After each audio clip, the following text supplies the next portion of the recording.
Bonjour à tous. Bonjour Adrien, tu peux enlever ton micro. Bonjour, Bonjour Céline qui va nous rejoindre avec l'activation de son micro. parfait Céline. Bienvenue à tous. Donc nous partons là pour 45 minutes de conférence sur Scrum Master, les 10 meilleures façons de se tromper de rôle. Je laisse la parole à Adrien et Céline. Alors bonjour à tous, merci d'avoir rejoint cette conférence. On va vous présenter les 10 façons de se tromper de rôle quand on est Scrum Master. Mais avant ça, on va se présenter un petit peu, Céline. Donc moi, je m'appelle Adrien Van Der Poel, je suis coach agile chez CGI depuis maintenant 4 ans. J'étais Scrum Master avant ça, et donc je connais bien ce rôle de Scrum Master. Et à côté de moi, vous avez... Céline Lecroer et merci Adrien. Donc moi j'ai la chance de faire partie de cette très belle équipe d'organisation d'Agile Grenoble. Mais dans la vie de tous les jours, je suis coach agile à CGI et je suis plutôt concentrée sur le lancement de projets, enfin de produits plutôt devrons-nous dire, et sur l'animation de formation. Voilà, donc on va en profiter aussi pour remercier les sponsors et remercier Agile Grenoble d'une manière générale et l'équipe d'Orga par la même occasion pour tout ce travail préparatoire et cette magnifique organisation. Et pour vous resituer un peu dans ce qu'on va vous présenter, on va faire ça à peu près en 3 grandes étapes. Déjà, la première étape, ce sera de vous expliquer pourquoi on a choisi de faire cette conférence. Ensuite, on ira se promener, faire quelques petits rendez-vous, quelques visites chez 4 Scrum Masters. Et finalement, on va essayer de débriefer sur c'est quoi le rôle du Scrum Master. Alors, Voilà. un petit avertissement avant de commencer, vous allez voir que notre présentation est assez décalée, avec des scénettes, des situations vraiment provocatrices, caricaturales. Il faut vraiment le voir comme une parodie. Alors, toutes les situations, vraiment savoir que les situations ont été volontairement exagérées, afin de mieux mettre en évidence en fait les rôles que pourrait tenir un Scrum Master et qui sont pas le sien. En fait, vraiment, nous espérons ne heurter personne et voilà, si vraiment c'était le cas, n'hésitez pas à venir discuter après avec nous à une table. Et c'est vraiment pas le but de cette présentation en tout état de cause. Et donc, la première question que j'ai vis-à-vis de toi, Céline, mais pourquoi cette conférence ? Bien, oui, merci Adrien. Pourquoi cette conférence? C'est une bonne question. Nous, dans notre rôle de coach, alors soit dans notre propre rôle, soit quand on va discuter avec d'autres collègues coachs ou avec des Scrum Masters, on se rend compte que finalement, les Scrum Masters ont souvent du mal à définir quel est leur rôle. Ou alors, des fois, ils ont des difficultés, en fait, dans les interactions avec l'équipe. Ils savent pas trop comment se positionner. Ou encore, des fois, en fait, ce qu'on voit, c'est que les rôles qu'ont les Scrum Masters sont parfois assez décalés, en fait, ne sont pas vraiment les rôles qui sont définis dans le Scrum Guide. Alors, le Scrum Guide, on en parle, mais finalement, qu'est-ce qu'il y a dedans à propos du Scrum Master? Et là, les premiers slides qu'on vous avait prévus, c'était 2017, et comme depuis 2 semaines, on a un nouveau Scrum Guide, autant mettre ceux de 2020. Donc, qu'est-ce que dit le Scrum Guide? En fait, c'est que le Scrum Master, il est chargé de mettre en place Scrum. Il est en charge, en fait, son rôle, c'est d'aider tout le monde et c'est surtout d'aider les personnes à comprendre la théorie et la pratique Scrum, à la fois au sein de sa Scrum Team et à la fois au sein de son organisation. Le Scrum Master, en fait, il est responsable de l'efficacité de l'équipe, c'est-à-dire il est responsable, en fait, de l'efficacité d'équipe à mettre en place le cadre. Et les Scrum Masters aussi permettent à l'équipe d'améliorer leur pratique liée à Scrum. En fait, c'est vraiment des leaders qui servent la Scrum Team et l'ensemble de l'organisation. Et à côté de ça, on leur donne souvent tout un tas de rôles qui ne correspondent pas à ce Scrum Guide. Et c'est tous ces rôles, en fait, on va vous montrer au travers de petites scénettes. Et là encore, voilà, c'est vraiment, prenez-le vraiment comme de la parodie. Alors, les situations presque irréelles. Est-ce que tu es prêt, Adrien? On commence? Oui, bien sûr, on est parti. Alors, la première petite scénette que je voulais vous raconter, c'était une entrevue chez Kevin. Moi, ce que j'aimerais partager avec vous, c'est une expérience que j'ai eue avec Kevin, un Scrum Master fraîchement arrivé dans une équipe, plein de bonne volonté, plein d'expériences antérieures. Et pour vous resituer dans le contexte, on regardez l'image. Et on est dans les locaux d'un client, c'est le début de la semaine. On est en milieu de matinée et en fait, j'arrive aux abords de l'open space. Et c'est un moment que je vois débarquer Kevin, le Scrum Master, qui semble un peu très speed. Salut coach. Salut Kevin, tu vas bien? Ah oui, je vais très bien. Ça tombe bien que tu sois venu aujourd'hui. On a des grosses difficultés avec l'équipe et je voulais avoir ton avis, ton point de vue là-dessus. Ouais, on peut. Où est-ce qu'on peut s'installer? On va s'installer dans mon bureau de Scrum Master, là, juste derrière. Ouais, ok. C'est sympa ton bureau. Mais dis-moi, c'est dommage, ça ressemble presque à une Scrum Room. C'est vraiment ton bureau?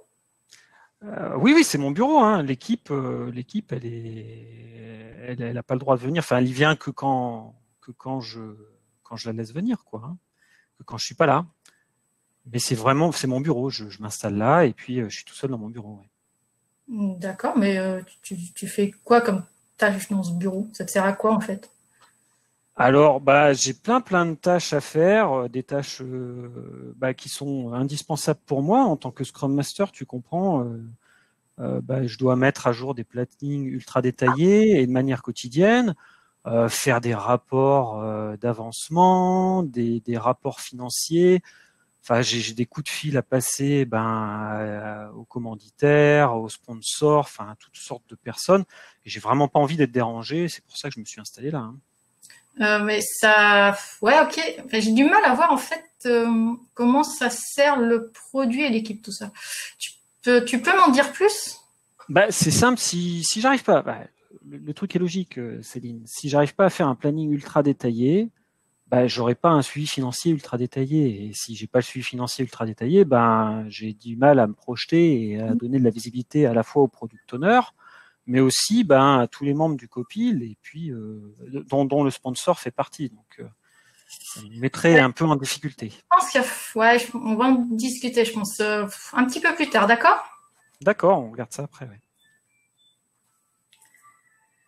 Alors, à ce stade, j'ai déjà 2 éléments pour expliquer les difficultés de l'équipe. 1, Kevin est très isolé dans son bureau, tout seul. 2, il s'occupe vraiment plus des indicateurs que des individus. Je vais devoir lui faire prendre conscience de cela et rapidement. Bon, mais approfondissons d'abord les problèmes qu'il m'évoque. Kevin, alors du coup, j'ai cru comprendre qu'il y avait quelques difficultés dans l'équipe, il me semble, ce que tu m'as raconté. Tu peux m'en dire un peu plus? Alors, Céline, c'est extrêmement simple. L'équipe, elle est vraiment en difficulté en termes de productivité, c'est-à-dire elle produit pas assez vite et en plus ce qu'elle produit contient énormément de non-conformité. Je viens justement d'en parler avec le product owner là durant notre backlog refinement, ce qui fait que j'arrive seulement maintenant. Et l'équipe doit vraiment s'améliorer pour qu'on puisse livrer, qu'on soit capable de livrer à la prochain sprint les 78 points qu'on vient de décider d'embarquer avec le PO là. Backlog refinement, tout seul avec le PO? Oui, Céline, je viens de te dire, on a des grosses difficultés de productivité. Alors, on trouve des solutions, notamment avec Jean-Claude, le product owner. Là, on fait gagner un temps monstre à l'équipe à pas venir au backlog refinement. Et surtout qu'on a essayé, comme tu nous l'avais prescrit, de le faire tous ensemble, et on passait un temps monstre. C'était fastidieux, les gens s'ennuyaient. Enfin bon. Ce qui fait qu'on a décidé de faire ça juste à 2. Ouais, tu penses que c'est rendre service à l'équipe en fait. Mais comment ça se passe au sprint planning en fait? J'ai un peu de mal à voir. Là encore, le sprint planning, on a tâché de gagner un temps qui est nécessaire pour l'équipe pour qu'elle puisse produire plus vite.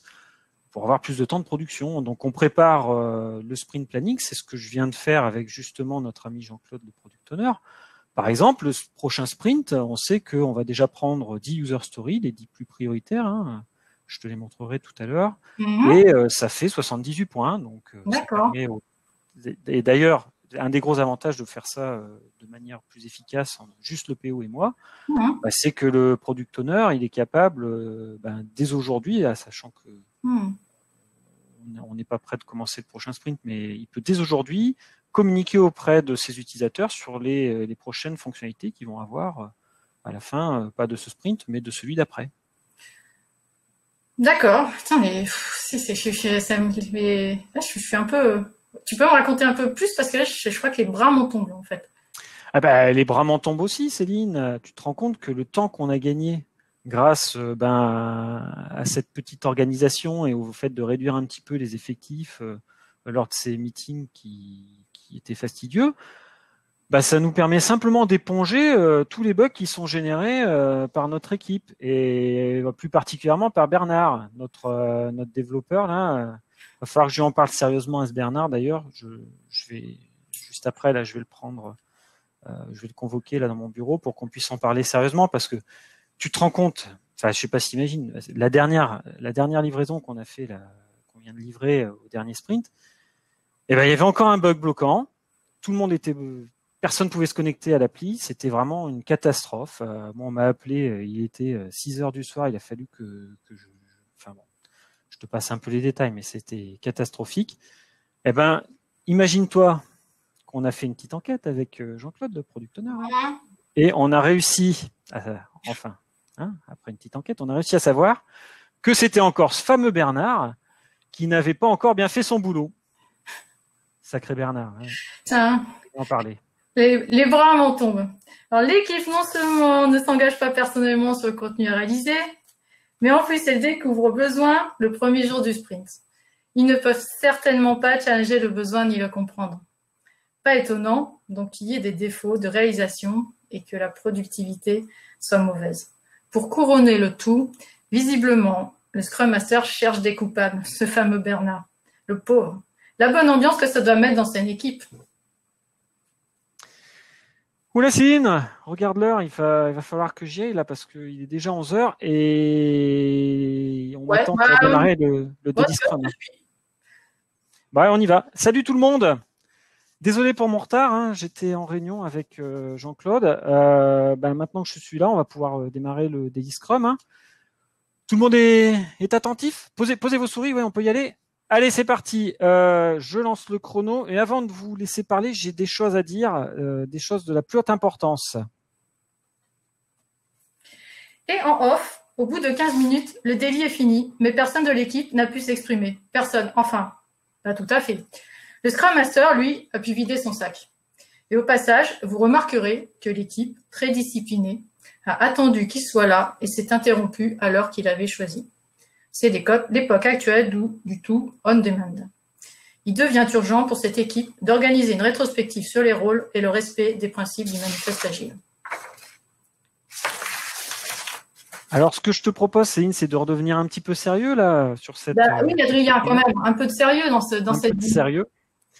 Donc, déjà, on vient de voir des rôles qui étaient endossés par notre fameux Scrum Master Kevin, qui était peut-être un petit peu en écart par rapport au Scrum Guide, enfin en tout cas. Un peu. On peut en voir un petit peu. En fait, nous, ce qu'on peut vous conseiller, c'est si vous êtes Scrum Master ou Scrum Master en devenir, c'est de ne pas endosser ces rôles justement qui sont les rôles de responsable d'équipe, c'est-à-dire que là, typiquement, on a vu qu'il transformait un peu le daily meeting en des centres d'information. Il va s'engager sur des itérations futures à la place de l'équipe. Surtout, il faut éviter ce genre de comportement et de désengager, en fait, le fait de s'engager au nom de l'équipe, ça va désengager l'équipe de sa responsabilité de production. D'autres points, juger les gens, c'est-à-dire rechercher des coupables, ça va engendrer toute une sorte d'un mécanisme un peu malveillant qui va faire en sorte que l'équipe Pourtant, Bernard était la personne bien placée. Oui, exactement. Bernard, notre fameux Bernard, ce fameux Bernard, le pauvre, ouais, il est désigné comme coupable quoi qu'il arrive. Je vous promets que dans des équipes de ce type, si vous êtes Scrum Master et que vous cherchez à chaque fois à descendre la personne qui potentiellement a fait le bug, en fait, le bon comportement du Scrum Master, c'est de se rendre compte que un défaut de ce type, même un bug bloquant en prod, la responsabilité en incombe à toute l'équipe. C'est pas le fameux Bernard qui en est responsable, c'est toute l'équipe qui n'a pas soutenu Bernard, toute l'équipe qui n'a peut-être pas vérifié que lors de tests d'intégration ou des phases de test un peu plus poussées, que tout fonctionnait correctement. Donc, évitez d'être le juge, évitez d'être un président. Ça, j'ai déjà eu certains cas de ce type où les gens pensent pensent à bien d'organiser des réunions un peu privées, un peu privatives, et en fait déconnectent l'équipe de la réalité du besoin. C'était le cas des réunions un peu privatives avec le PO. Donc évitez d'avoir un rôle un peu de souverain où je trie sur le volet les personnes qui participent aux échanges dans l'équipe. Et évitez surtout d'être au centre de tous ces échanges. Vous n'êtes pas là pour discuter d'être le catalyseur, oui, mais pas être au centre de ces discussions. C'est pas vous qui êtes le garant de la connaissance dans l'équipe. Un quatrième rôle qu'on a vu au cours de cette petite scénette, c'est le rôle de gardien, être isolé de l'équipe. Donc là, c'est des cas qu'on peut rencontrer de temps en temps, le Scrum Master en fait dans son bureau en verre. Et là, en fait, vraiment pour décider en même temps que l'équipe, pour être au cœur de son équipe, là, en fait, c'est vraiment important que le Scrum Master soit intégré. Et donc là, en fait, d'éviter justement d'être isolé, de décider tout seul. Les décisions, en fait, c'est beaucoup mieux de les faire de façon collégiale. Ensuite, un cinquième rôle qui est à éviter, c'est le rôle qu'on a vu au début de la scénette, en fait, c'était là où le Scrum Master, en fait, devait s'isoler pour maintenir son planning détaillé, passer tout son temps à réaliser des rapports d'avancement, des rapports de projet, des préparations de réunions au sommet, des rapports financiers. Et en fait, le Scrum Master, vraiment, son rôle, c'est effectivement, ça peut être de maintenir un planning, mais pas forcément détaillé. Et là, en fait, c'est quelque chose qu'on voit, c'est souvent... on a souvent des chefs de projet qui deviennent Scrum Master et ils passent beaucoup de temps à maintenir des plannings et c'est pas forcément le rôle principal en fait d'un Scrum Master. Exact. Alors, il peut y avoir d'autres situations où on est diamétralement opposés. C'est ce que on va tenter de vous raconter avec Céline. En allant visiter, en allant nous entretenir avec Caroline, une Scrum Master. Alors, pour vous resituer un peu le contexte, on est vendredi matin, dernier jour de la semaine, il est à peu près 9 heures. Caroline, qui est ancienne testeuse, qui aujourd'hui est Scrum Master de l'équipe, arrive dans l'open space, les bras chargés de viennoiserie. Elle salue les membres de l'équipe, un petit bonjour ne fait pas de mal, leur montre les fameux croissants et elle obtient comme réponse quelques grognements et sourires. Ah, le charme du développeur en pleine concentration. Alors, moi, je m'adresse à peu près à elle de cette manière. Bonjour Caroline. Ça a l'air d'être bon tout ça. Merci pour les croissants. Et du coup, tous les vendredis, c'est pareil ? Bah ouais, j'amène. Ça te plaît. Je suis contente que ça te plaise en fait. J'amène ça tous les vendredis. J'aime bien, ça booste l'équipe. Puis, moi, je suis un peu gourmande aussi, donc j'aime bien aussi. Et puis ça me met en forme, ça me motive quoi. Et c'est toujours toi qui régale et l'équipe est vraiment motivée. Tu fais toujours ça les vendredis ? Ouais, je pense que ouais, c'est pas mal, je pense. D'accord, c'est toujours toi. Ok. Ouais. Alors, moi, je reste un peu dubitatif. Est-ce vraiment le fait d'amener des croissants régulièrement qui rendra l'équipe motivée, surtout en considérant le peu d'engouement qu'on a pu constater ce matin et que les réponses sont grognants, sourires, enfin bon, peu importe. Est-ce qu'il n'existe pas d'autres moyens pour arriver à motiver l'équipe ? Bref, revenons à l'équipe. Ils se lèvent, se dirigent tous vers la salle de café, sans vraiment attendre Caroline d'ailleurs, mais par contre, sans oublier les viennoiseries. De retour, 15 minutes plus tard, après le café, c'est l'heure du daily meeting, qui se déroule à peu près comme ceci. Je crois qu'il est l'heure, en fait. On va peut-être y aller. C'est bon. Ok, donc pour commencer, vous vous rappelez les questions habituelles, ce que vous avez fait hier, ce que vous allez faire demain, aujourd'hui, et puis si vous rencontrez des difficultés. Quelqu'un veut commencer? Oui, Rémi, moi je veux bien commencer. Alors hier, j'ai fini le formulaire web et j'ai commencé à regarder la création de la page qu'on a en réponse. Attends là, Attends, tu vas un peu vite là. Je n'arrive pas à retrouver le post-it du formulaire. C'est celui-là, là, le post-it formulaire web? Non, c'est pas celui-là, c'est l'autre. D'accord. Ah ouais. Donc tu vas travailler là-dessus aujourd'hui, c'est ça? Ouais, voilà, c'est celui-ci. Et voilà, donc je vais travailler sur le formulaire web. Enfin, travailler. En fait, je suis un petit peu bloqué. J'arrive pas à trouver comment faire un tableau sur cette page web avec le nouveau framework. Alors attends, ouais, si je me rappelle bien, c'est sur le framework de dev. Attends, pour les tableaux, tu dois lier la librairie que tu vas trouver.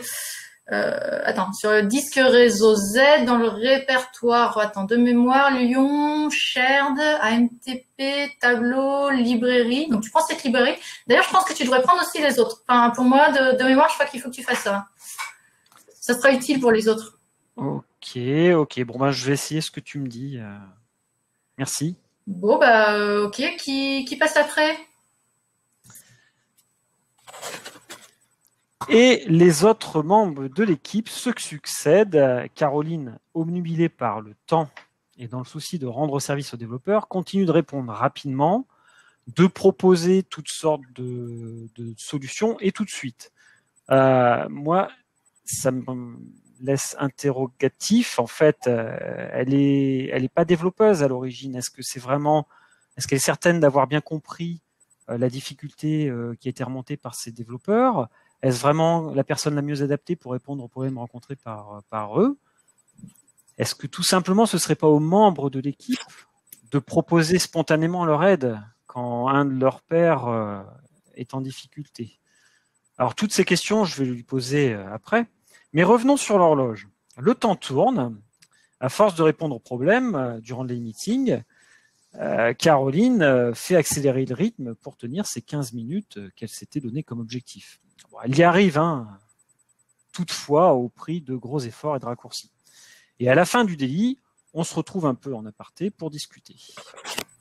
Alors, je voudrais déjà te féliciter, Caroline. Tu as eu un daily assez efficace. Il a duré moins de 15 minutes. Mais j'ai remarqué un petit détail qui me chagrine, qui me frappe un peu là. C'est toujours toi qui déplaces les post-it sur le tableau. Il y a une raison particulière pour ça? Non, j'ai toujours fait cette façon. Enfin, j'ai toujours vu que tout le monde faisait comme ça. Donc moi, je fais pareil. Enfin, je sais pas, c'est un peu rendre service à l'équipe. Donc moi, ça me va bien. Tu sais, j'aime bien être un peu aux petits soins pour eux. Puis je reporte aussi les tâches dans Jira. Enfin, j'ai vraiment l'impression que ça les aide à mieux se consacrer sur les tâches de développement. Puis, en général, ils n'ont pas trop envie de faire ça quand même. Alors, je pense qu'on va passer un petit peu de temps pour échanger justement sur les tâches, la répartition, la délégation de ce genre de tâches avec l'équipe. Il y a sûrement un moyen de les impliquer davantage en fait lors de ce daily Scrum et de te permettre à toi de te recentrer sur des autres fonctions qui sont plus celles qu'on attendrait d'un Scrum Master et qui, à mon sens, vont apporter beaucoup plus que ce que tu peux imaginer en termes d'aide à l'équipe. Et ça, c'est vraiment important. D'accord. Et suite à cela, avec Caroline, on a longuement échangé et surtout, on a redistribué certaines activités qu'elle prenait à sa charge au sein de l'équipe. Alors, stop, on s'arrête. Si on débriefait un peu. Un petit peu. Alors, là, qu'est-ce qu'on a vu? On a vu quelqu'un qui était esclave, en fait. Une Caroline qui était esclave, qui gérait seule le Scrum, le Kanban board, alors virtuel ou physique. Avant, c'était plutôt physique, maintenant, c'est plutôt virtuel. Quelqu'un qui était scribe de l'équipe, voilà, qui prenait les notes pour l'équipe, qui était finalement corvéable à merci. C'est toujours Caroline qui amène les croissants, c'est toujours Caroline qui fait tout pour son équipe. Et c'est vraiment aussi quelqu'un, là, qu'on a vu, qui cherche tout le temps à résoudre tous les problèmes de tout le monde. C'est-à-dire, voilà, on avait un développeur qui avait un souci et tout de suite, elle a essayé de lui donner tout de suite la solution. Et au lieu de faire réfléchir les personnes, elle est vraiment tout le temps là à se dire oui, j'ai vraiment envie que mon équipe elle soit confortable en fait. Et je suis toujours aux petits soins et je vais résoudre les problèmes pour eux en fait. Et en général, ce qui est plutôt conseillé, c'est aussi d'impliquer l'équipe et de les faire réagir sur leurs problèmes et d'inciter en fait à les faire résoudre leurs problèmes tout seuls. C'est pas les résoudre pour eux en fait, c'est les aider à chercher à les résoudre eux-mêmes. Exact. Je n'ai rien à ajouter, Céline. Non, tu voulais ajouter quelque chose, Adrien? Non, justement. J'ai perdu un truc par terre. Non, alors c'est vrai que on a d'autres cas de figure et je vous propose de faire une petite visite chez Brenda pour continuer un peu dans notre parcours auprès de ces Scrum Masters un peu particuliers. Alors je me souviens, c'était un mardi, il était un peu avant 14 heures. Je suis en présence de Brenda, là, ancienne assistante de maîtrise d'ouvrage, qui elle aussi est devenue Scrum Master. Nous avions Nous avions convenu de nous retrouver avec le Product Owner un peu avant un backlog refinement dans la salle de réunion et ça nous permettait en fait d'échanger sur le déroulé de l'après-midi. Il y a quand même un petit truc qui me chiffonne à ce moment-là et je décide d'en faire part à Brenda. Au fait, Brenda, à quelle heure le Product Owner a-t-il prévu de nous rejoindre? Le Product Owner? Oui. Il a décliné l'invitation. Tu sais, c'est pas très gênant. En fait, je veux te dire, c'est souvent moi qui écris les user stories, je dois t'avouer. Ah. Et pourquoi donc c'est pas au Product Owner que revient cette tâche? Ouais, je sais, ouais, si, normalement, mais c'était un peu prévu comme ça au début du projet, mais en fait, il a vraiment de moins en moins de temps à nous consacrer, puis du coup, c'est moi qui m'y colle. Et parce qu'en fait, tu vois, le problème, c'est qu'après, les développeurs, ils ont pas assez de matière pour avancer sur le sujet. Alors, tu vois, je connais vraiment le métier comme ma poche, donc bon, voilà, c'est moi qui m'y colle, en fait. Certes, ok, ça résout certains soucis d'alimentation des développeurs, mais comment l'équipe arrive à connaître les user stories les plus prioritaires et celles qui peuvent attendre, par exemple? En fait, c'est moi qui priorise aussi. Enfin, tu vois, le product owner, il m'a dit, ouais, j'ai pas trop le temps, je te fais confiance. Je me suis dit, chouette, un product owner qui me fait confiance. En fait, ça m'a rappelé un peu Agile Viking à Agile Grenoble et je me suis dit, la confiance, il a tout compris dans l'agilité. Du coup, je me suis dit, chouette. Alors, du coup, c'est moi, j'écris, je priorise le besoin pour l'équipe à la place du PO. En contrepartie, tu vas me dire, mais il est au courant de rien. Si, parce qu'en fait, je lui envoie une fois par sprint une petite note de synthèse avec l'état du backlog et l'état d'avancement. Ok. Alors moi, je reste un peu les yeux écarquillés par ce que j'entends là, à l'heure actuelle. Je vois bien qu'elle pense bien faire, cette pauvre Brenda. Mais si en Agile, et surtout dans un framework Scrum, on tâche de séparer les rôles et de créer des redevabilités entre les trois rôles dans une équipe, c'est parce qu'on s'est rendu compte de manière empirique, avec les retours d'expérience qu'on a eus, que ça amène plein de bienfaits. Alors, parmi les bienfaits, il y a la répartition de la charge de travail, la charge émotionnelle aussi, l'augmentation de la maîtrise du besoin, la diminution des risques, il y en a encore plein d'autres. Je note qu'il va falloir rapidement revoir tout ça avec Brenda, mais aussi, cette fois-ci, avec le Product Owner. En attendant, le backlog refinement se déroule comme il était prévu et donc, encore une fois, sans le Product Owner. Et un peu plus tard, dans la semaine, je repasse les voir, jeudi matin, je repasse les voir et je croise Brenda. Bonjour Brenda, comment tu vas? Salut coach, tu vas bien? Je suis en pleine forme. Je viens de créer les maquettes du futur site internet du client. Je suis super content du travail réalisé. Regarde-moi ça. Elles sont pas beautiful, mais mes interfaces, C'est une magnifique interface, Brenda. Et qu'en pense le client, qu'en pense l'équipe? Bah, attends, chaque chose en son temps. J'en ai pas encore parlé. Enfin, je leur présenterai au prochain Backlog Refinement, je pense. Enfin, c'est de toute façon, ils seront contents. Enfin, tu vois, j'ai anticipé au maximum en pensant à tous les cas de figure, enfin, tous les cas d'usage. Je suis sûre de moi, pas de souci. Et l'équipe n'aura pas trop de problèmes pour développer des maquettes qu'elle n'a pas imaginées. Le client, tu es sûr que le client, il voulait pas quelque chose de plus simple que ce que tu as élaboré là? Bon, en fait, je m'inquiète pas trop pour l'équipe. En fait, j'ai un petit background de développeur. Je t'avais pas dit, mais ouais, j'ai développé pendant 10 ans. Donc là, je suis à peu près sûre de moi. Puis, ouais, pour le client, il me donne quasi carte blanche là-dessus. Je fais pas trop de soucis, en fait. Bon, eh bien, allez, qu'à cela ne tienne. Allons déjà montrer tout de suite ces belles maquettes à l'équipe, comme elle est là. On est parti? Attends, non, pas tout de suite. Là, je préfère pas. On va peut-être pas trop les déranger, tu sais, quand même. Chacun est occupé à coder dans son coin. En général, on se parle pas trop sur l'OpenSpace. Ouais, on s'est un peu concentré sur nos tâches. On attend plutôt le daily pour échanger. Puis ouais, j'ai pas mal de boulot aujourd'hui. Enfin, tu vois, j'ai des scénarios de tests à écrire quand même ce soir. Tu te rends pas compte, toi? Bon, ok, j'entends que tu as beaucoup de boulot. Bon, je vais te laisser aller bosser alors, mais avant ça, j'aimerais bien. J'ai 2 points importants à revoir avec toi parce qu'il y a peut-être des choses que j'ai pas bien compris, donc tu me confirmes ou pas ce que j'ai entendu.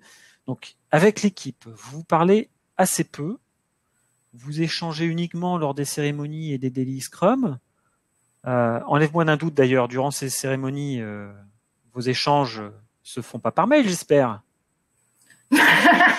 Non, mais non, quand même, rassure-toi. Enfin, en fait, on fait peut-être des chats de temps en temps. En fait, t'as raison, mais ouais, peut-être des chats, mais non, pas par mail quand même. Ok. Et deuxième point que je voulais voir avec toi, enfin que je n'étais pas bien sûr d'avoir compris. Aujourd'hui, toi, tu vas faire créer des maquettes, donc faire du design de solutions. 2, tester les derniers développements qui ont été réalisés. C'est bien ça, hein? C'est pas plutôt un rôle d'expert fonctionnel que tu me décris là?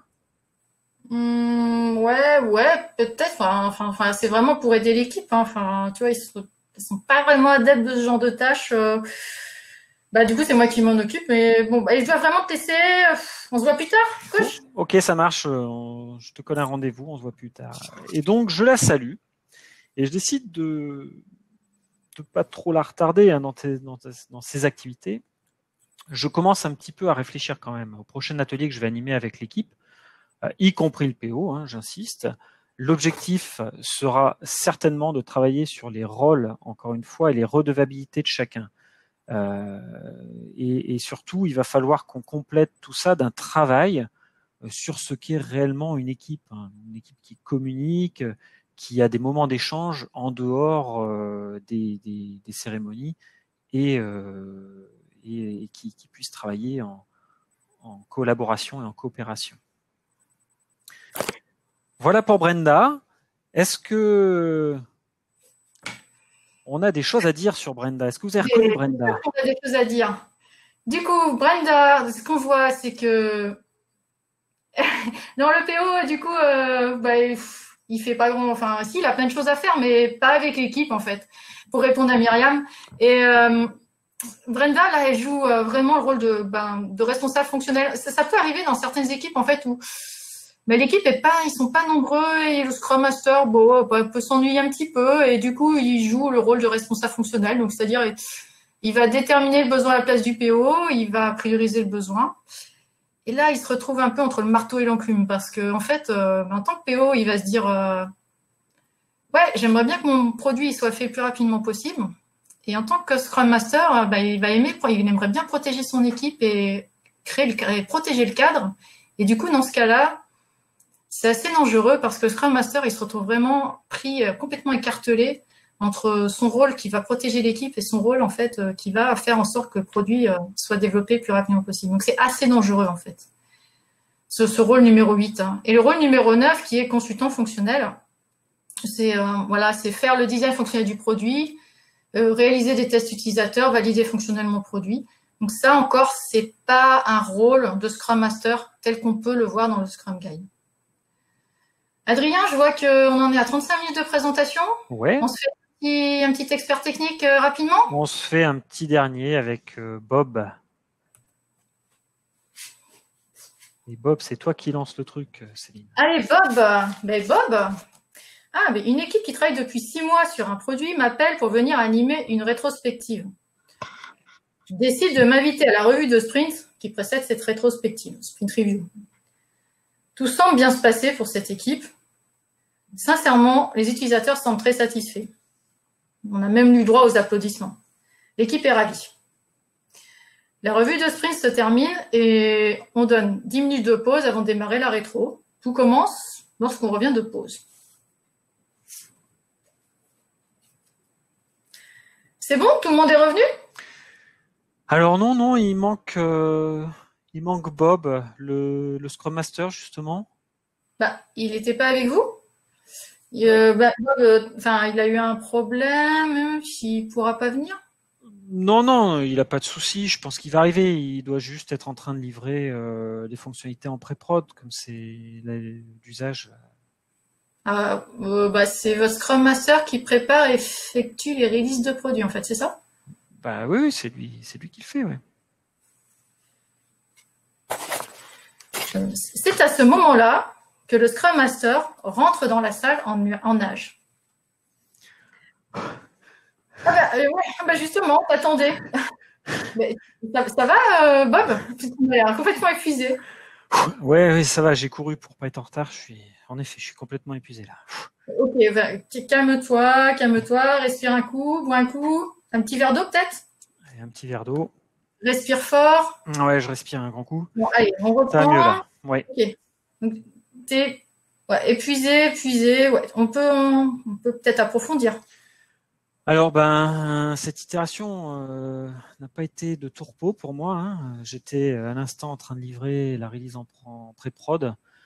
Ce matin, j'ai encore dû préparer, paramétrer surtout l'environnement de dev avec les dernières versions qui nous ont été livrées par l'éditeur là cette semaine. Sans compter qu'avec toutes les nouveautés livrées, j'ai eu beaucoup plus de boulot que prévu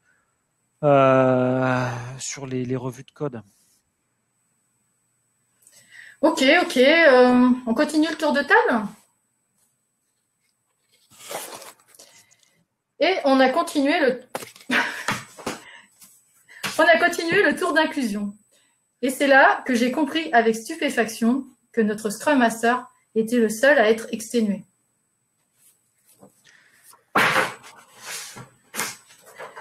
Alors, compte tenu de ce que vous me dites, je vous propose d'indiquer tout ce que Bob, votre Scrum Master, fait et de me dire si, selon vous, ça fait partie ou non de ce que vous attendez d'un Scrum Master. Mais quant à toi, Bob, je t'invite à écouter, pas intervenir. Bon, allez-y, je vous écoute. Alors, Bob, notre Scrum Master, qu'est-ce qu'il fait?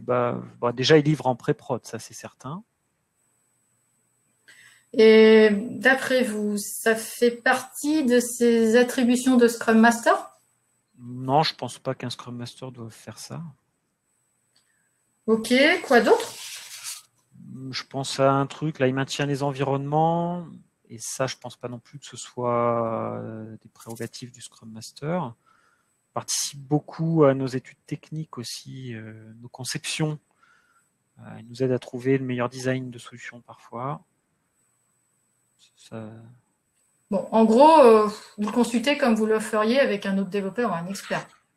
Ouais, voilà, c'est ça. Et ça, c'est pas du Scrum Master, ça non plus. Il fait des revues de code. Parfois, quand on est dans le rush, il fait du pair coding avec nous. Ouais, et je mets ça dans quelle colonne d'après vous? Ça, clairement, non, c'est pas. C'est un rôle de membre d'équipe de dev, ça. C'est pas bien du Scrum Master. Ouais, il y a d'autres choses? Ouais, il y a d'autres choses. Et ça a continué comme cela encore un moment. Dans la même catégorie, on a évoqué le fait qu'il faisait du support technique aux utilisateurs, qu'il estimait au préalable la complexité des US, et bien d'autres points encore.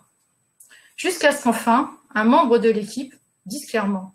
Mais en fait, il n'y a pas grand-chose dans la colonne Scrum Master, là, sur ces activités. Ouais, c'est une bonne remarque. Et d'après vous, pourquoi il n'y a rien dans cette catégorie? Peut-être parce qu'il fait rien en tant que Scrum Master. Ouais, peut-être un peu radical et violent pour vos Scrum Masters, mais il y a des choses qu'un Scrum Master doit faire. Mais d'après vous, pourquoi vous n'avez rien trouvé? Parce qu'on n'y a pas pensé, Céline. Pourquoi vous n'y avez pas pensé?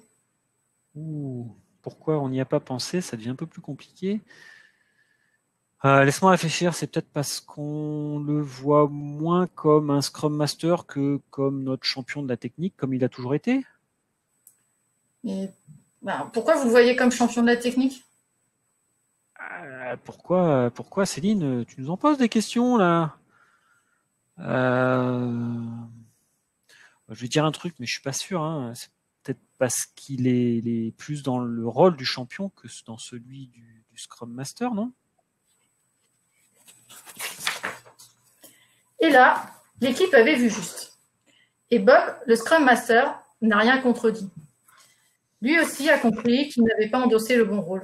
Je vous rassure, nous avons approfondi ensuite avec l'équipe ce qu'ils attendaient d'un Scrum Master en se basant sur les rôles et redevabilités du Scrum Master selon le guide Scrum, amendé de leurs besoins particuliers. Car en agile, il faut savoir s'adapter. Alors cela nous permet un peu d'enchaîner sur le rôle qui est endossé ici par Bob, qui est un rôle plutôt d'expert technique, qu'on voit souvent ou quelquefois dans des équipes Scrum. C'est des gens qui sont Scrum Masters et qui définissent des architectures techniques, qui vont aller jusqu'à estimer à la place de l'équipe, qui vont coder, percoder, etc., paramétrer éventuellement des outils, voire même installer les postes de leurs collaborateurs. Donc ça, le Scrum Master doit être un servant leader, mais servant leader ne veut pas dire faire des tâches de coding, essayer de faire avancer au mieux l'équipe dans cette expertise. Ça veut dire plus faire grandir l'équipe vers une expertise qu'on a nous-mêmes en tant que Scrum Master. Et ça nous permet un peu de débriefer sur les rôles. Quel est finalement son rôle, en fait, ce Scrum Master? Exactement. Adrien, tu veux nous en parler? Je vais vous en parler de ce pas, Céline.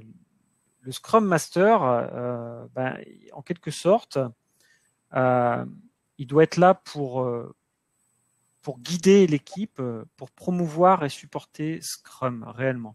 Il doit guider l'équipe dans la mise en place des rituels, dans la mise en place, dans les automatismes que les gens ont les uns envers les autres. Et pour ça, il doit les accompagner, donc leur enseigner c'est quoi le cadre Scrum ou le cadre qui a été décidé, parce qu'on peut avoir des Scrum Masters dans d'autres organisations que dans du Scrum, mais vraiment aller définir, c'est le cadre qu'on a défini tous ensemble, les règles qu'on s'est définies entre nous, et faire comprendre, acculturer. Cette acculturation, elle est valable au sein de l'équipe, mais elle est valable aussi à plus grande échelle au sein de l'organisation, parce que l'équipe, elle n'est pas toute seule dans l'écosystème de l'entreprise. Il faut que l'équipe, elle puisse communiquer parfois avec des stakeholders. Ce qu'on appelle les stakeholders, c'est en gros toutes les parties prenantes qui sont dans les divers services de l'entreprise. Et si ces stakeholders ne connaissent pas le mode de fonctionnement de l'équipe, ils risquent d'être un petit peu perturbés. Donc c'est aussi le rôle du Scrum Master d'aller éduquer, d'aller acculturer ces personnes-là. En quelque sorte, c'est un agent du changement. Il va aider l'équipe à changer, il va aider l'organisation à changer et à faire plus d'agilité. Il va proposer, à la fois à l'intérieur de son équipe, mais aussi, on peut imaginer à une échelle plus large, des phases d'inspection d'adaptation pour l'amélioration continue. Cultiver l'auto-organisation et, en quelque sorte, responsabiliser les bonnes personnes au bon endroit. Mais il ne fait pas que ça. Non, il fait pas que ça. Le Scrum Master, il a aussi un rôle de facilitateur. C'est lui qui va préparer le terrain, supprimer les points bloquants. Typiquement, supprimer les points bloquants, c'est deux personnes qui ne s'entendent pas bien au sein de l'équipe. En fait, il va aller les voir, leur demander leur avis, essayer de les faire dialoguer ensemble. Supprimer les points bloquants, ça peut être aussi réfléchir avec l'équipe s'ils ont des problèmes avec leurs outils. Facilitateur, c'est aussi au sens innover. Voilà, c'est réfléchir avec l'équipe à des nouvelles façons de travailler. On a aussi un petit passage sur animateur. Donc animateur là, animateur au sens, ouais, je vais animer, dynamiser, cadencer mon cadre Scrum, c'est-à-dire m'assurer en fait que tout est respecté, que mes sprints font tout le temps la même durée, que mes sprint reviews se passent tout le temps au même moment, les sprint planning aussi, les rétrospectives. Donc là, on va avancer un petit peu vite, Adrien, parce qu'on est au temps limite. On est au temps limite. Donc, il a aussi le rôle de fédérateur. Il doit rassembler les gens et faire en sorte qu'ils adhèrent. Et tout ça en établissant un climat de confiance. Il doit faire collaborer, coopérer. Alors, je sais jamais lequel est le plus fort, mais pour moi, c'est vraiment au sens d'une équipe soudée, quoi. Il doit souder l'équipe. Il doit aussi, pour garder cette équipe soudée, avoir un rôle de protecteur, sécuriser l'équipe dans son environnement, sécuriser aussi l'équipe dans ses décisions et bien assumer le fait, le mode de fonctionnement de cette équipe. Donc pour ça, il accompagne, il encourage, il donne du feedback. Alors le feedback, c'est pas forcément que positif. Le feedback, il doit être à la fois positif en disant ça s'est bien passé, c'est génial ce que vous faites. Sur des points particuliers, mais ça peut être aussi du feedback moins positif, ou en tout cas plus orienté vers des points d'amélioration. Il doit faire ça en toute bienveillance, et c'est là où on voit la transition qui se fait vers un rôle plus de coach, où il doit bien être à l'écoute de son équipe.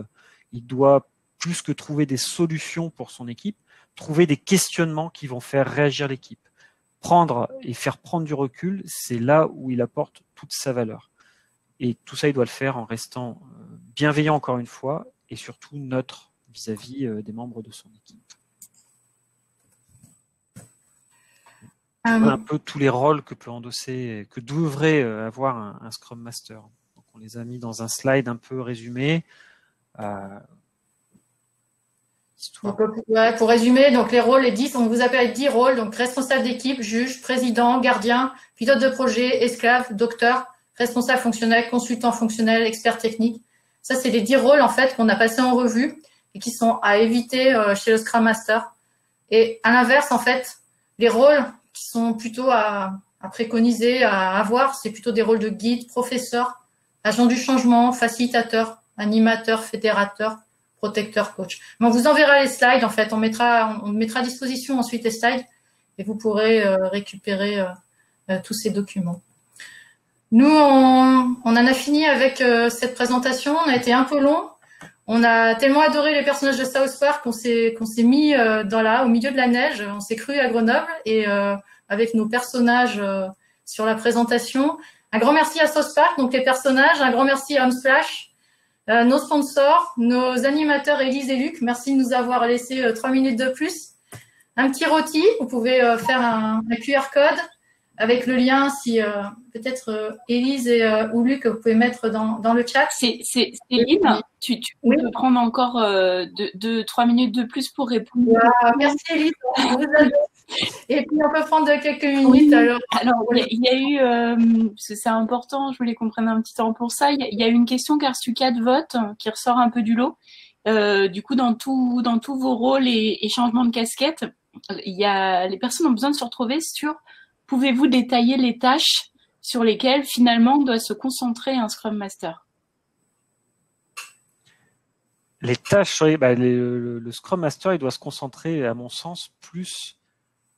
En fait, c'est pas vraiment des tâches. Moi, j'ai un peu du mal avec cette notion de tâche, surtout en parlant du Scrum Master. Le Scrum Master, il doit surtout mettre là de l'huile dans les rouages des interactions avec les individus. Son vrai rôle, il est là pour maximiser ou optimiser, j'allais dire la chaîne de production, mais c'est pas tout à fait ça. C'est optimiser le fait de produire quelque chose, de le livrer, de s'assurer qu'on le livre le plus tôt possible. Donc à partir du moment où on dit qu'on a un besoin et qu'au regard de ce besoin, on a une solution qui s'applique, dans ces cas-là, il faut qu'il soit là pour supporter et faire en sorte que ça sorte le plus vite possible.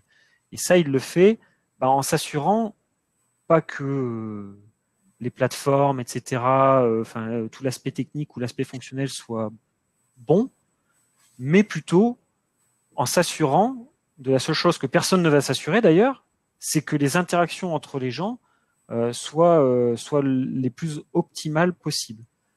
Donc les gens partagent leurs connaissances, que les gens puissent se faire confiance, que les personnes puissent s'entraider, puissent trouver ensemble comme une équipe de rugby en fin de compte, hein, et un seul ballon à jouer et que tous les gens aient le même objectif dans l'équipe. Ça, il doit s'assurer de tout ça. Et il doit s'assurer en même temps que les règles soient respectées par tout le monde. Si l'équipe a décidé, je ne sais pas pour quelle raison, de faire un daily meeting à 9h le matin, ce qui est plutôt une bonne chose, en mon sens. Bon, après, ça dépend des équipes. Mais il faut qu'ils s'assurent que cette règle qui a été communément définie soit appliquée par tout le monde. Ouais, et en fait, au travers de ça, le Scrum Master, son rôle, c'est aussi un rôle de dialogue, c'est-à-dire aller voir les personnes les unes après les autres et vraiment leur demander quel est leur ressenti au sein du projet. C'est donc aller voir les développeurs, leur ressenti, aller voir le product owner, connaître son ressenti. Aussi aller voir le product owner en fait et lui demander s'il n'a pas des problèmes pour écrire des user stories, si tout est clair pour lui. C'est vraiment s'assurer en fait du bon fonctionnement, vraiment l'huile dans les rouages au sein de l'équipe. Et j'aimerais quand même passer un petit peu de temps sur la question si un Scrum Master fait un peu de management, un peu de livraison, un peu de fonctionnel, un peu de travail en amont avec le PO. Est-ce que c'est grave, docteur? Non, je dirais non. En fait, c'est voilà. Le souci, c'est surtout quand le Scrum Master ne fait que ça. En fait, c'est-à-dire quand on a un Scrum Master qui est chef de projet fonctionnel, c'est-à-dire qui fait le fonctionnel, qui écrit les user stories carrément lui. Et parfois, on n'a même pas de PO, en fait, qui écrit les user stories et en même temps fait Scrum Master. Le problème, c'est vraiment ça. C'est pas de dire, oui, je fais un peu de livraison par-ci, par-là, mais un peu de fonctionnel, oui, mais c'est vraiment, le problème qu'il y a, c'est souvent, c'est de dire, oui, le Scrum Master, oui, c'est mon expert technique, en fait, il est devenu Scrum Master. Et là, en fait, quand il y a des problèmes dans l'équipe, quand tout roule, c'est parfait. Mais le problème, c'est quand, si deux membres de l'équipe commencent à se friter un peu, on va se retrouver souvent avec un Scrum Master qui est entre le marteau et l'enclume, parce qu'il est à la fois dans l'équipe et à la fois un petit peu au-dessus, à prendre un petit peu de recul. Et là, il sait pas trop, ça peut être difficile à gérer. C'est ça le souci. C'est pas d'en faire un peu, c'est d'en faire beaucoup. C'est vraiment là où quand le rôle du Scrum Master, c'est quasiment uniquement que de faire responsable fonctionnel ou consultant fonctionnel ou expert technique. C'est là qu'on peut avoir des problèmes en fait. Oui, je complète ce que tu dis, Céline, c'est faire un petit peu de tout, ok, mais prenez conscience que si vous faites ça, vous allez être sur des tâches où il faut être très focus, et le focus, vous ne l'aurez pas sur le fonctionnement de l'équipe, mais vous l'aurez sur la tâche que vous avez pris. Et si jamais il y a des frictions dans l'équipe, vous allez passer à côté.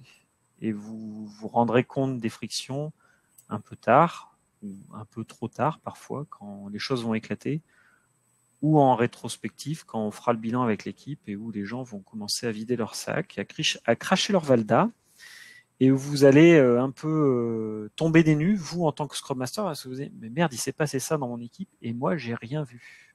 Eh bien oui, parce que vous faisiez autre chose. Et je sais pas si on a une dernière question. La différence entre un Scrum Master et un coach agile, peut-être, si on a le temps. Encore jusqu'à 40, Adrien. Oh, wow, génial. Ouais, pas de conférence après alors. Si. La différence entre un Scrum Master et un coach agile, alors la nuance, elle est assez fine.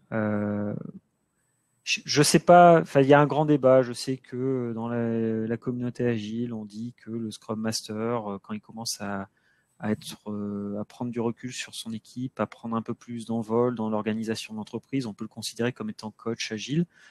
Je pense que ça peut se justifier. Moi, j'y vois pas d'inconvénient. Peut-être ce que je verrais moi comme différence notable, c'est le parti pris. C'est ça. Ce que j'allais compléter en fait. Le Scrum Master, il est dans l'équipe en fait. Il est dans la Scrum Team. Le coach, il permet de prendre un peu plus de recul parce que souvent il est pas dans l'équipe. et il permet de voir peut-être d'être un peu moins impliqué et justement de pouvoir voir d'un autre œil les choses qui se passent dans l'équipe. Parce que souvent, quand on est dans l'équipe, moi j'ai eu l'occasion d'être Scrum Master et coach, donc je vois très bien la différence. Et on est dans la réalisation de son produit. Et parfois, on a du mal à lever les yeux, en fait. Et souvent, c'est le coach qui va venir en voix off et qui va dire, oui, mais là, il va reposer les questions. Est-ce que c'est la bonne option que tu as prise? Est-ce que tu avais d'autres options? Pouvais-tu faire différemment? Et c'est là où le coach, en fait, c'est ça la différence, en fait. C'est que le Scrum Master, il va tout le temps il va avoir le nez dans le guidon. Et le coach, en fait, n'est pas dans l'équipe et ça va permettre d'avoir un regard vraiment, vraiment au-dessus. Exact. Mais sinon, c'est vrai que derrière, quelque part, c'est un peu la même philosophie dans la mesure où le Scrum Master et le coach, en fait, ont pour mission de faire en sorte que le cadre Scrum et l'agilité soient appliqués. Exact. Faut-il se certifier Scrum Master? J'aime bien cette question. Je te laisse répondre. Moi, les certifications, j'ai un peu un parti pris sur ces certifications. Ouais. Faut-il se certifier? Ça fait toujours beau dans le CV. C'est bien d'avoir les bases. Moi, je trouve que c'est quand même pas mal de connaître le Scrum Guide, d'avoir les bases. Mais après, il faut savoir en dévier aussi. Enfin, c'est-à-dire, il y a le guide Scrum et il faut savoir y en dévier, de trouver son propre mode de fonctionnement. C'est-à-dire que c'est vraiment, il y a la théorie et après, il y a la pratique. Et pour moi, c'est bien d'être certifié. Ça permet de l'avoir vu une fois. Et puis, ça fait une ligne dans son CV. Ça veut dire qu'on l'a bossé. Mais après, il y a le Scrum Guide et puis, il y a aussi après ce qu'on en fait. C'est-à-dire pour moi, quelqu'un qui est certifié n'est absolument pas, parce que quelqu'un est certifié qui va être un bon Scrum Master. On peut avoir des personnes qui ont des très bonnes notes aux certifications, qui n'ont jamais été Scrum Master de leur vie, et au contraire, des gens qui sont très bons Scrum Master et qui ont du mal à avoir l'assertif, en fait. Pour moi, c'est pas du tout corrélé. Exact, je suis d'accord. C'est pour ça que je suis un peu mitigé, moi, sur les certifications. C'est beaucoup de certifications. Pour les avoir, il suffit de bachoter un peu, de s'exercer un peu, et donc on évalue la capacité de la personne à répondre à une liste de questions qui était un petit peu à préparer, quoi. Donc bon. Merci. Je reste un peu dubitatif. Merci à toi, Élise. Merci énormément, Adrien et Cécile. Je crois que ça vaut des applaudissements. Hein. Merci à vous. Merci à vous. Voilà. Donc, merci beaucoup. N'hésitez pas à remplir le rôti qu'on vous a remis en petit chat et que vous avez en slide. Et puis, on se retrouve dans l'Atrium pour partager sur les tables. N'hésitez pas à aller voir également les sponsors. Et la prochaine conf est à 15h55. Parfait. Merci beaucoup. Au revoir. Merci, au revoir.